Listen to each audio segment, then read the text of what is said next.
Allot மணி சேனலுக்கு வருக வருக. நான் செபி ரெஜிஸ்டர்டு ஃபினான்ஷியல் அட்வைசர் கிடையாதுங்க. நான் எஜுகேஷனல் பர்பஸுக்காக என்னுடைய பர்சனல் எக்ஸ்பீரியன்ஸை நான் ஒரு 20 வருஷமாக மார்க்கெட்டில் இருக்கேன். அதை தான் உங்கள்கிட்ட ஷேர் பண்ணுறேன். நீங்கள் எந்த முடிவு எடுக்கிறதா இருந்தாலும் உங்கள் நிதி ஆலோசகரை அணுகி அதுக்கப்புறம் பணத்தை போடுறதை பற்றி முடிவு பண்ணுங்கள். நன்றி. அலாட் மணி சேனலுக்கு வருக வருக. இந்த சேனலுக்கு இன்னும் நீங்கள் சப்ஸ்கிரைப் பண்ணலைன்னா தயவு செஞ்சு சப்ஸ்கிரைப் பண்ணிக்கோங்க. பெல் பட்டனையும் கிளிக் பண்ணிக்கோங்க.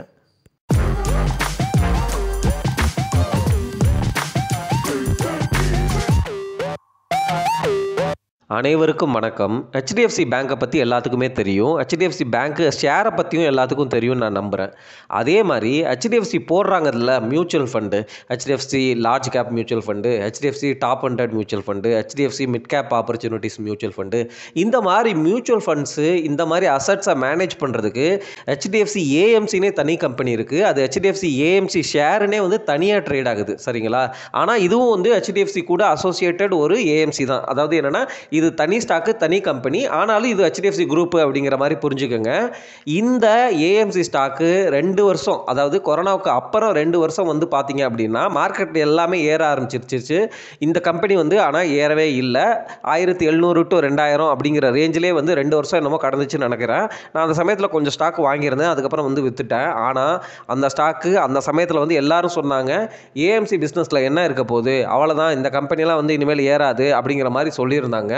ஆனால் அது 4000க்கு மேலே போய் உங்களுக்கு 2x ரிட்டர்னை ரொம்ப ஈஸியாக கொடுத்துருச்சு. என்னதான் வேல்யூவேஷன் ஜாஸ்தியாக இருந்தாலும் உங்களுக்கு ஹெச்டிஎஃப்சி ஏஎம்சி ஒரு ரெப்யூட்டட் குரூப்பில் இருக்கிற ஒரு ஏஎம்சி ஸ்டாக்கு இந்த மாதிரி மார்க்கெட் பூமில் எல்லாரும் டிமேட் அக்கௌண்ட்டை ஓப்பன் பண்ணி காசை மியூச்சுவல் ஃபண்டு இந்த மாதிரி அசட்ஸை வாங்கும்பொழுது இந்த மாதிரி ஏஎம்சி பிஸ்னஸ் ரொம்ப ஃபாஸ்ட்டாக க்ரோ ஆகுது. அதனால் அந்த ஸ்டாக்கினுடைய விலையும் ஏறுது. சரி, இப்போ நான் பேச வந்தது எதை பற்றி அப்படின்னு தானே கேட்குறீங்க. நான் பேச வந்தது இண்டெக்ஸ் இடிஎஃப்.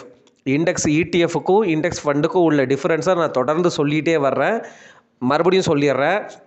உங்ககிட்ட டிமேட் அக்கௌண்ட் இல்லை அப்படின்னா நீங்கள் இண்டெக்ஸ் ஃபண்டு அப்படிங்கிறத ஒரு ஆப் மூலமாக, சரிங்களா, ஆப் மூலமாகவோ அல்லது உங்களுடைய பேங்க்லேயே சில ப்ரொவிஷன்ஸ்லாம் கொடுத்துருப்பாங்க மியூச்சுவல் ஃபண்டில் இன்வெஸ்ட் பண்ணுறதுக்கு, அது மூலமாக கூட நீங்கள் வாங்கிக்கலாம். உங்களுக்கு டிமேட் கணக்கு தேவையில்லை அப்படின்னா ஒரு நிஃப்டி 50ங்கிறது இண்டெக்ஸு, அந்த நிஃப்டி 50 இண்டெக்ஸ் ஃபண்டை வாங்குறீங்க அப்படின்னா அதுக்கு டிமேட் கணக்கு தேவையில்லை. ஆனால் அந்த ஃபண்டினுடைய எக்ஸ்பென்ஸ் ரேஷியோ கொஞ்சம் ஜாஸ்தியாக இருக்கும். மியூச்சுவல் ஃபண்ட் அளவுக்கு இருக்காது. இண்டெக்ஸ் இடிஎஃப்பை விட காஸ்ட்லியாக இருக்கும் அப்படிங்கிறத நான் தொடர்ந்து பேசிகிட்டே வர்றேன். ஆனால் இந்த வீடியோ பதிவு இன்னொரு விஷயத்தை பற்றி பேசுகிறதுக்கு, அதுவும் இண்டெக்ஸ் ஃபண்டை பற்றி ரிலேட்டடாக பேசுகிறதுக்கு தான். தொடர்ந்து கேளுங்க. நீங்கள் இண்டெக்ஸ் இடிஎஃப்பாக வாங்கிக்கங்க அப்படிங்கிறது தான் என்னுடைய சஜஷனுங்க.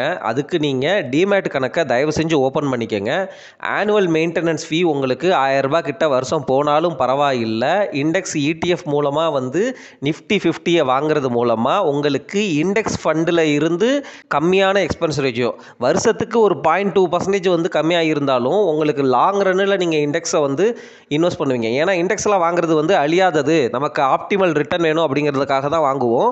அதை கிட்டத்தட்ட தலைமுறையாக கூட கொடுத்துட்டு போகலாம். அந்த மாதிரிலாம் யோசிச்சிங்க அப்படின்னா உங்களுக்கு இண்டெக்ஸ் ஃபண்டை விட இண்டெக்ஸ் இடிஎஃப்ல வருஷம் எக்ஸ்பென்ஸ் ரேஷியோ கம்மியாக இருக்கிறதுனால நிறையா சேவ் பண்ணுவீங்க. இந்த ஆனுவல் மெயின்டெனன்ஸ் சார்ஜை தயவு செஞ்சு ஒரி பண்ணாமல் கொடுங்க இண்டெக்ஸ் இடிஎஃப் வாங்குறதுக்காக. அதே டிமேட் அக்கௌண்ட் மூலமாக நீங்கள் இண்டிவிஜுவல் ப்ளூ சிப் ஸ்டாக்கை கூட பின்னாடி நாலேஜை வளர்த்துக்கிட்டு வாங்கிக்கலாம். சரி, இப்போ நான் சொல்ல வந்த பாயிண்ட்டு, வீடியோ பதிவு இதுக்கான வீடியோ பதிவே கிடையாது. முதல்ல இந்த இண்டெக்ஸ் இடிஎஃப் அப்படிங்கிற கான்செப்டை உருவாக்குனது யார் அப்படின்னா ஜான் சி போகல். அவர் யூஎஸில் இண்டெக்ஸ் அப்படிங்கிற கான்செப்டை கொண்டு வர்றாரு. ஆனால் அவர் பண்ண அற்புதமான விஷயங்களை தயவு செஞ்சு கேளுங்களேன். அவர் என்ன பண்ணார், மியூச்சுவல் ஃபண்டு ஒரு 2% வரைக்கும் கமிஷன் வாங்குறான். இன்வெஸ்டர்ஸுக்கு வருஷம் 2%, அதுவும் மார்க்கெட் நல்லா இருக்கோ நல்லா இல்லையோ, அமெரிக்கா மார்க்கெட்லாம் பல வருஷங்கள் அப்படியே படுத்தே கிடந்துச்சு. அந்த சமயத்தில் நீங்கள் இன்வெஸ்ட் பண்ணியிருந்தீங்கன்னு வச்சுக்கோங்க, ஒன்றும் இல்லை, உங்கள் பிரின்சிபல் அமௌண்ட்டே 2% வருஷம் ஃபண்ட் ஹவுசஸ் எடுத்து சாப்பிட்ருப்பாங்க. இதை புரிஞ்சுக்கிட்ட இவர் மக்களுடைய நன்மைக்காக ஒரு இண்டெக்ஸ் இடிஎஃப் அந்த கான்செப்டை கொண்டு வர்றாரு. இந்த கான்செப்டில் என்னென்னா நீங்கள் 2% ஃபீ கொடுக்க வேணாம், வெறும் 0.5%, சரிங்களா, 0.05% நினைக்கிறேன். ஏன்னா வந்து 5 பைசா அப்படிங்கிற மாதிரி கான்செப்ட், புரியுதுங்களா? அதாவது ரூ. 195 பைசாவை வந்து உங்ககிட்டே வந்து திருப்பி கொடுக்குறாரு. வெறும் 5 பைசா மட்டும் எனக்கு கொடுங்க, இந்த இண்டெக்ஸை வந்து நான் உங்களுக்கு கிரியேட் பண்ணுறேன் அப்படிங்கிறதான் கான்செப்ட். இந்த இண்டெக்ஸ் என்ன பண்ணுன்னா நிஃப்டி 50 இண்டெக்ஸ் மாதிரியே, புரியுதுங்களா? அந்த இண்டெக்ஸ்க்குள்ளே உள்ளே வர ஸ்டாக்கை வாங்கிக்கும், வெளியில் போகிற ஸ்டாக்கை விற்றுரும், ஆட்டோமேட் பண்ணிடுவாங்க, ஃபண்டு மேனேஜர் தேவையில்லை. இதுதான் இண்டெக்ஸினுடைய கான்செப்ட். இதில் என்ன பியூட்டி அவர் பண்ணார்னா, யார் இந்த கம்பெனிக்கு ஓனர், அவர் கிரியேட் பண்ண அந்த வேன்கார்டு அப்படிங்கிற இந்த கம்பெனிக்கு ஓனர் யாருன்னா, யாரெல்லாம் அந்த கம்பெனியோடைய இண்டெக்ஸ் இடிஎஃப் வாங்குறீங்கல்ல, வாங்குறதுனால நீங்கள் 195 காசு சேவ் பண்ணிட்டீங்க, ப்ளஸ் அந்த 5 காசு மிச்சம் கொடுக்குறீங்கல்ல, அந்த 5 காசு நீங்கள் கொடுக்குறதெல்லாம் நீங்கள் அந்த ஷேருக்கு ஓனர் ஆகுறீங்க. புரியுதுங்களா? எவ்வளவு ஒரு அற்புதமான கான்செப்ட். இந்த மாதிரி மக்கள்லாம் வந்து இருக்கிறதுனால தான் இன்னமும் மழையே பெய்யுது அப்படிங்கிற மாதிரி நம்ம புரிஞ்சுக்கலாம். சரி, அது இல்லை நான் சொல்ல வந்த பாயிண்ட்டு. இப்போது இண்டெக்ஸ் இடிஎஃப் நீங்கள் வாங்கணும்னு முடிவு பண்ணிட்டீங்க அப்படின்னா, எப்படி வந்து ஒரு நல்ல பெரிய மார்க்கெட்டில் போய் காய்கறிகள் வாங்கும் பொழுது உங்களுக்கு ரூ. 5 10 விலை கம்மியாகவே கிடைக்கும் கிலோக்கெல்லாம், அந்த மாதிரி இடத்துல காய் வாங்குறதும் வந்து நம்ம வீட்டுக்கு பக்கத்தில் இருக்கிற அல்லது ஷாப்பு நிறையா இல்லாத இடத்துல ஒரு இடத்துல போய் வாங்குறீங்க அப்படின்னா, அவர் மார்க்கெட்லேருந்து டிரான்ஸ்போர்ட்டேஷன் அந்த மாதிரி விஷயங்கள்லாம் பண்ணுறதுனால அவர் உங்களுக்கு எக்ஸ்ட்ராவாக வந்து சார்ஜ் போடுவார்ல, அதே மாதிரி தான் இண்டெக்ஸ் இடிஎஃப்லையுமே எல்லா பேங்க்குமே வந்து இண்டெக்ஸ் இடிஎஃப் போட்டிருப்பாங்க, எல்லா ஏஎம்சியுமே வந்து இண்டெக்ஸ் இடிஎஃப் போட்டிருப்பாங்க. எண்ட் ஆஃப் த டே எல்லா இண்டெக்ஸ் இடிஎஃப்புமே அந்த நிஃப்டி 50 தான் வாங்கி வச்சுருப்பாங்க. நான் உதாரணத்துக்கு நிஃப்டி 50ன்னு சொல்கிறேன். நிஃப்டி 100 இடிஎஃப்பும் இருக்கும், நிஃப்டி நெக்ஸ்ட் 50 இடிஎஃப்பும் இருக்கும், நிஃப்டி ஸ்மால் கேப் 250 இடிஎஃப், இந்த மாதிரிலாம் வந்து இடிஎஃப் இருக்குது. ஸோ இது எல்லாமே வந்து அந்த பெஞ்ச்மார்க் இண்டெக்ஸ் அப்படிங்கிற கான்செப்டில் வந்து வேலை செய்யும்.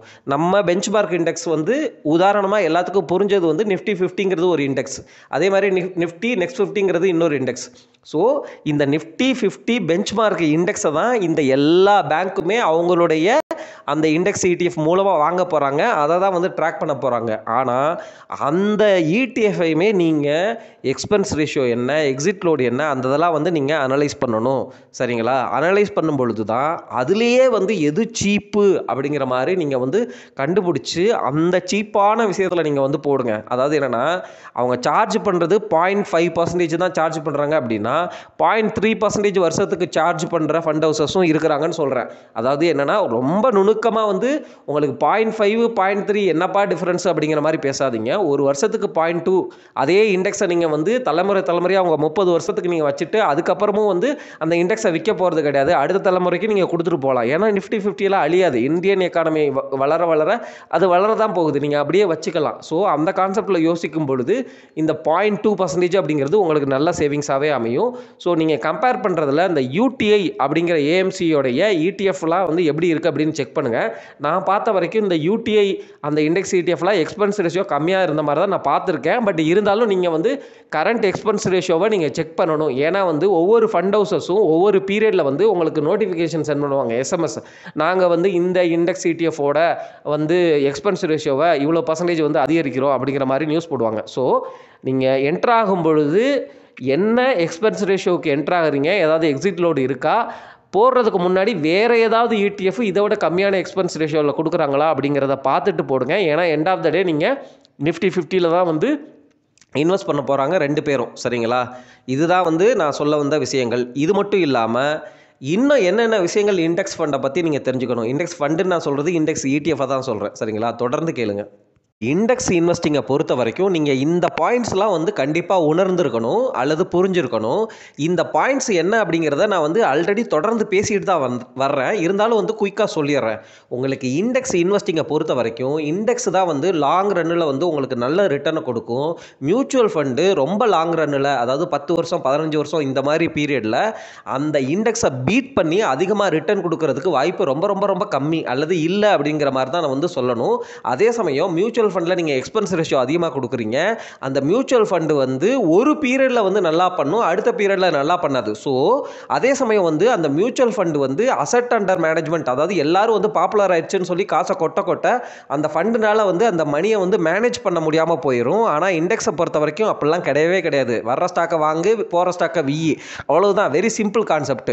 மியூச்சுவல் ஃபண்டை பொறுத்த வரைக்கும் இந்த 5 வருஷத்தில் எடுத்தீங்க அப்படின்னா 100 ஃபண்டில் ஒரு 10 ஃபண்டு வந்து இண்டெக்ஸை பீட் பண்ணியிருக்கு அப்படிங்கிற மாதிரி பயங்கரமாக மார்க்கெட் பண்ணுவாங்க. ஆனால் நீங்கள் தப்பித்தவரை மிச்சம் இருக்கிற அந்த 90% மியூச்சுவல் ஃபண்டில் நீங்கள் இன்வெஸ்ட் பண்ணியிருந்தீங்க அப்படின்னா உங்களுக்கு இண்டெக்ஸில் வந்து ரிட்டர்ன் வந்து நல்லா கிடைச்சிருக்கும். அந்த ஃபண்டில் நீங்கள் வாங்கினதுனால உங்களுக்கு ரிட்டர்ன் கம்மியாக தான் கிடைக்கும். எந்த ஃபண்டு எந்த பீரியடில் வந்து இண்டெக்ஸை பீட் பண்ணி ரிட்டர்ன் கொடுக்கும் அப்படிங்கிறத கண்டுபிடிக்கிறது ரொம்ப ரொம்ப கஷ்டம். இதுதான் வந்து பெஞ்ச் மார்க் அப்படின்னு சொல்லுவாங்க. ஒரு லார்ஜ் கேப் ஃபண்டுனா பெஞ்ச் மார்க் வந்து நிஃப்டி 50 இண்டெக்ஸ். அதே இது ஒரு ஸ்மால் கேப் ஃபண்டுனா அதுக்கு பெஞ்ச் மார்க் வந்து நிஃப்டி ஸ்மால் கேப் 250 இண்டெக்ஸ். இந்த மாதிரிலாம் வந்து பெஞ்ச் மார்க் இண்டெக்ஸ்ன்னு இருக்குது. அதை பீட் பண்ணி எந்த ஃபண்டு வந்து உங்களுக்கு ரிட்டர்ன் அதிகமாக கொடுக்குறாங்க அப்படிங்கிறத நீங்கள் கண்டுபிடிக்கிறது கஷ்டம். லாங் ரன்னில் வந்து இந்த இண்டெக்ஸ் தான் வந்து அந்த மியூச்சுவல் ஃபண்டை விட அதிகமாக ரிட்டர்ன் கொடுக்குங்கிறது தான் நான் சொல்லிட்டு இருக்கிறேங்க. இது இல்லாமல் நீங்கள் உணர்ந்து கொள்ள வேண்டிய இன்னும் சில விஷயங்கள் இருக்கிறது. இண்டெக்ஸ் அப்படிங்கிறது அழியாது, புரியுதுங்களா? சேஃப். ஒரு கம்பெனிங்கிறது திவாலாகி அழியும், உங்கள் காசு ஜீரோ ஆகும்.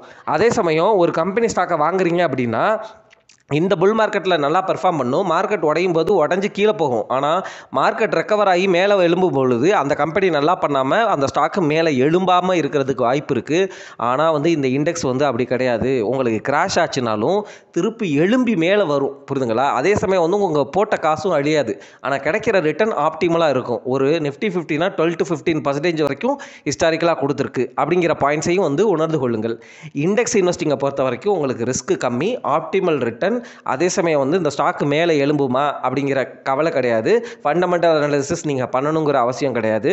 எக்ஸ்பென்ஸ் ரேஷியோ அதிகமாக கொடுக்கணுங்கிற கவலையும் கிடையாது. அது மட்டும் இல்லாமல் இண்டெக்ஸ் கிராஷ் ஆகுதுல்ல, அந்த கிராஷ் ஆகுறது அப்படிங்கிறத நீங்கள் உணர்ந்து கொள்ள வேண்டிய ஒரு முக்கியமான பாயிண்ட் இருக்குது. இண்டெக்ஸ் கிராஷ் அப்படிங்கிறது உங்களுக்கு பல்க் இன்வெஸ்டிங் பண்ணுறதுக்கு கிரேட் ஆப்பர்ச்சுனிட்டி. 30% இண்டெக்ஸ் உடையிறதெல்லாம் ஒரு 5 வருஷத்துக்கு ஒரு தடவை தான் நடக்குங்க. 30% கீழே உடையிறது அப்படிங்கிறது. 50% இண்டெக்ஸ் உடஞ்சி கீழே போகுது 2008 மாதிரி, அந்த மாதிரி சுச்சுவேஷன்லாம் உங்களுக்கு நூற்றாண்டுகளில் 1-2 டைம் தான் உங்களுக்கு நடக்கும், புரியுதுங்களா? இண்டெக்ஸ் கிராஷ் ஆகுறது அப்படிங்கிறது. ஸோ இந்த டைமில் வந்து இண்டெக்ஸ் உங்களுக்கு 30%க்கு மேலே கிராஷ் ஆகி கீழே போச்சு அப்படின்னா அது பல்க் இன்வெஸ்டிங் பண்ணுறதுக்கான வாய்ப்பு அப்படிங்கிறத நீங்கள் நல்லா புரிஞ்சுக்கோங்க. 30%க்கு கீழே போயிடுச்சு, நான் உடனே வந்து பல்க் இன்வெஸ்டிங் பண்ணி எல்லா காசையும் உள்ளே போட்டுட்டேன், அதுக்கப்புறமும் 10% கீழே போயிடுச்சு அப்படின்னா வருத்தப்படாதீங்க. 30%ல் நீங்கள் பல்க் இன்வெஸ்டிங் பண்ணதே வந்து ஒரு நல்ல ரிட்டர்னை தான் வந்து உங்களுக்கு பின்னாடி வந்து அந்த இண்டெக்ஸ் எந்திரிக்கும் போது கொடுக்கும். 40% கீழே உடையும் போது வாங்கலையேன்னு வந்து கவலை கொள்ளாதீங்க. உங்கள் இன்ஸ்டிங்க்ட் என்ன சொல்லுது? 30% வரைக்கும் இவ்வளோ நாள் பொறுமையாக வெயிட் பண்ணி இருந்தீங்க காசை வச்சுக்கிட்டு, 30% உடஞ்சவொடனே இன்வெஸ்ட் பண்ணிட்டீங்க, சரிங்களா? ஒருவேளை அந்த இடத்துல மார்க்கெட் திரும்பி இருந்துச்சு அப்படின்னா வந்து நீங்கள் பெஸ்ட் இன்வெஸ்டராக இருப்பீங்க. ஸோ 30% உடையிறதெல்லாம் வந்து கொஞ்சம் அரிய ஆப்பர்ச்சுனிட்டி தான். அதை வந்து நம்ம கண்டிப்பாக யூஸ் பண்ணிக்கணும் அப்படிங்கிறத சொல்லிவிட்டு நான் இந்த வீடியோ பதிவை முடிக்கிறேங்க. இண்டெக்ஸ் இன்வெஸ்டிங்கை பற்றி இன்னும் நிறையா வந்து நம்ம நிறைய விஷயங்கள் இருக்குது. நம்ம தொடர்ந்து வந்து வீடியோக்கள் நான் போடுறேன். சேனலை வந்து சப்போர்ட் பண்ணுங்கள், ஆதரவு கொடுங்க.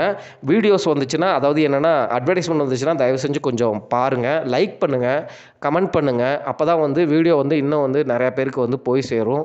நீங்கள் வந்து பெல் பட்டனை வந்து எப்பொழுதும் வந்து ஆன்லேயே வச்சுக்கோங்க. நான் இனிமேல் வந்து என்ன பிளான் பண்ணுறேன்னா, ஒரு நாளைக்கு நிறையா வீடியோ போடலாமா அப்படிங்கிற மாதிரி பிளான் பண்ணுறேன். ஷார்ட் வீடியோஸாக 10 மினிட்ஸ் அந்த மாதிரி போடலான்னு பிளான் பண்ணுறேன். ஸோ ஒரு நாளைக்கு வந்து 2-3 வீடியோஸ் வர்றதுக்கு வாய்ப்பு இருக்குது. ஸோ அதெல்லாம் வந்து ஸ்கிப் பண்ணாமல் தயவு செஞ்சு பாருங்கன்னு சொல்லி இந்த வீடியோ பதிவை முடிக்கிறேன்.